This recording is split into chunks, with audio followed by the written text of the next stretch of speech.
संविधान दिवस के शुभ अवसर पर आप सभी शिक्षक शिक्षिकाएं एवं मेरे विद्यालय के सभी छात्र छात्राएं, आज का दिन हम सभी के लिए गौरवपूर्ण दिन रहा। आज का दिन को जब हम याद करते हैं तो डॉक्टर भीमराव अंबेडकर साहब की सारे संपूर्ण क्रियाकलाप रोम रोम में प्रफुल्लित होना शुरू हो जाती है। मानो उस जमाने में बाबा भीमराव अंबेडकर साहब एक भगवान के रूप में अवतरित हुए थे। जब समाज में रूढ़िवादी विचारधारा के लोग समाज को दबे कुचले लोगों को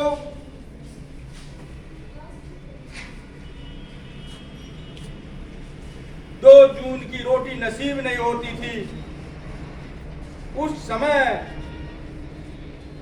डॉक्टर भीमराव अंबेडकर साहब ने अपने संघर्ष के बल पर गरीबी की लात को मारते हुए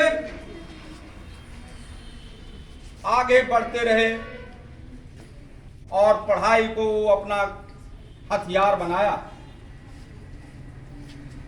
पढ़ाई के बल पर उन्होंने संपूर्ण भारत के गरीबों को एक नई दिशा दी। संपूर्ण भारत के महिलाओं को एक नई रोशनी दी। उन्होंने समाज को सीख देते हुए कहा कि हे मेरे भारतीय पुरुष एवं नारी, शिक्षा वह शेरनी का दूध है जो पिएगा वही दहाड़ेगा। और यह संदेश जब पूरे भारत के जन जन को प्राप्त हुआ तो हमारे माताएं बहनें पढ़ना शुरू कर दिया। नन्हे मुन्ने बच्चे शिक्षा को अपना रोजमर्रा का जीवन बनाने के लिए तन मन से लगन होकर के पढ़ाई में लीन हो गया। आप सभी को पता होगा कि पूर्व में महिलाओं को पढ़ना पाप समझा जाता था, लेकिन आज बेटियां सभी परीक्षा में अव्वल कर आ रही है। आज यहाँ इस विद्यालय में भी देखो तो बेटा से ज्यादा बेटी ही होती है। शिक्षक में भी देखो तो हम लोगों से ज्यादा शिक्षिकाएं भी है। ये बाबा भीमराव अंबेडकर साहब का देन है। उन्होंने ही ये व्यवस्था हमारे संविधान में लागू किया। महिलाओं का सम्मान अधिकार, शोषण के विरुद्ध अधिकार, समानता का अधिकार, ये सारे अधिकार दे करके बाबा भीमराव अंबेडकर साहब ने सबको जगाया, सबको उठाया, सबको आगे बढ़ने के लिए एक नई दिशा दी, जिसका परिणाम हुआ कि आज हमारे देश की साक्षरता दर भी बहुत धीरे धीरे ही सही बहुत आगे बढ़ रही है। हम धीरे धीरे विकसित हो रहे हैं।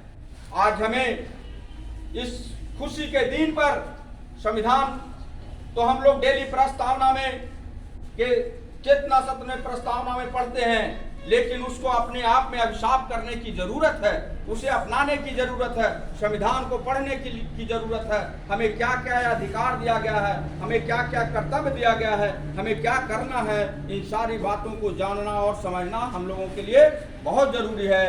तो मैं इतना ही कहना चाहूँगा कि बाबा भीमराव अंबेडकर साहब ने सबसे पहला जो मूल मंत्र दिए थे, शिक्षित बनो, संगठित हो, तब संघर्ष करो, इसको अपने जीवन में उतारो और अपने आप का उज्जवल भविष्य बनाने की ओर अग्रसर हो।